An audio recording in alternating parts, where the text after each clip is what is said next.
Hi friends, welcome Pandian stores. இன்றைக்கான full எபிசோடுக்கான review தான் பார்க்க போகிறோம்.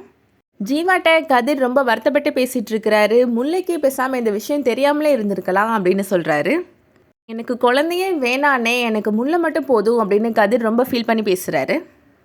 ஜீவா கதிருக்கு ஆறுதல் சொல்கிறாரு. எல்லா விஷயமும் நல்லபடியாக மாறும், நம்பிக்கையோடு இரு அப்படின்னு சொல்கிறாரு.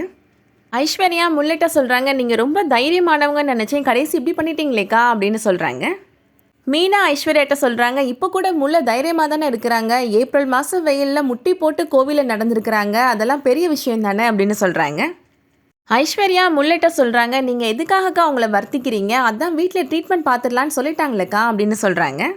நீங்கள் பாட்டுக்கு ஜாலியாக எப்போதும் போல் மிட் நைட்டில் மாமாவை கூட்டிகிட்டு போய் ஐஸ்கிரீம் சாப்பிட்டோமா குழிப்பணியாரம் சாப்பிட்டோமான்னு ஜாலியாக இருக்க வேண்டியதானக்கா அப்படின்னு சொல்கிறாங்க. அதென்ன குழிப்பணியாரம் அப்படின்னு மீனா கேட்குறாங்க. உங்களுக்கு தெரியாதுல்ல, டெய்லி நீங்கள் எல்லோரும் தூங்கினதுக்கப்புறம் மாமாவும் அக்காவும் போய் வெளியில் போயிட்டு ஜாலியாக ஐஸ்கிரீம் சாப்பிட்டுட்டு பணியாரம் சாப்பிட்டுட்டு வராங்க அப்படின்னு சொல்கிறாங்க. எங்களுக்கு தெரியாமல் இதெல்லாம் நடக்குதா அப்படின்னு தானே சொல்கிறாங்க. மீனா ஐஸ்வர்யாட்ட கேட்குறாங்க, இந்த விஷயம் உனக்கு எப்படி தெரியும் அப்படின்னு கேட்குறாங்க. கண்ணம் படிச்சுட்டு இருக்கான்னு நானும் முடிச்சுட்டு தான் இருப்பேன், இவங்க மிட் நைட்டில் வந்து கதவை தட்டுவாங்க யாருக்கும் தெரியாமல், அதனால தான் எனக்கே தெரிய வந்துச்சு அப்படின்னு சொல்கிறாங்க ஐஸ்வர்யா. ஐஸ்வர்யா மீனாட்ட கேட்குறாங்க, குழந்தை பெற்றுக்காமல் இருந்தால் இவ்வளோ கஷ்டமா அப்படின்னு கேட்குறாங்க.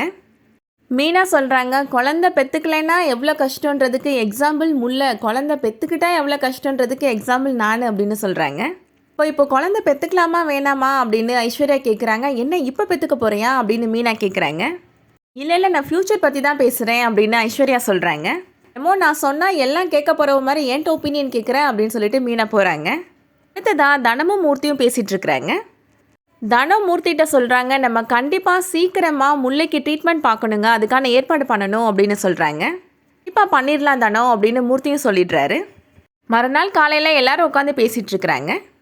ஜீவா இப்போ அங்கே வராரு. மீனா ஜீவாட்ட கேட்குறாங்க, நம்ம கடைக்கு கிளம்பலையா அப்படின்னு கேட்குறாங்க. நான் அன்னை பாண்டியன் ஸ்டோர்ஸ் போகுதா அப்படின்னு கண்ணன் கேட்குறாங்க. இல்லை எங்கள் கடையை பற்றி பேசினேன் அப்படின்னு மீனா சொல்கிறாங்க. நேரம் கழித்து போகிறேன் மீனா அப்படின்னு ஜீவா சொல்கிறாரு.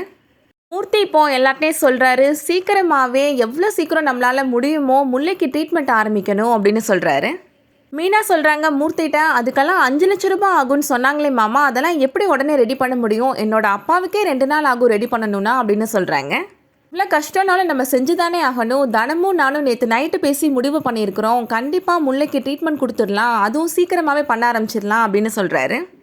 மூர்த்தி அப்படி சொல்கிறத கேட்ட உடனே மீனா ஷாக் ஆகி பார்க்குறாங்க. அதோட எபிசோட் முடியுது.